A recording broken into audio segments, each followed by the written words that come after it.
Welcome to Burlap Teachers. Enjoy the video. You start by getting the essentials out of the way: your phone, any backup email, and at least one trusted contact.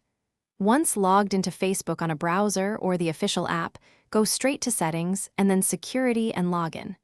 You need to identify which two-factor method is active: Authentication app, text messages, or codes. Make sure you can receive a code or access the app. This is the first actionable step that lets you move into recovery and removal options without wasting time.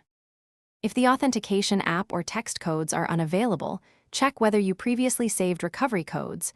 Try those first because they immediately bypass the app. If you can't, use trusted contacts. Select friends who can receive a special link and send the codes back to you. When those options fail, initiate Facebook's identity verification. You'll upload an ID photo and follow prompts to prove ownership. This path takes longer, but it's the reliable middle step to regain access and proceed to disable two-factor authentication. Once Facebook accepts your recovery or verification, return to Security, right arrow two-factor authentication, and remove the active authentication app or turn off SMS codes. Make sure to update your password, log out other devices, and add a backup email or phone to avoid repeating this.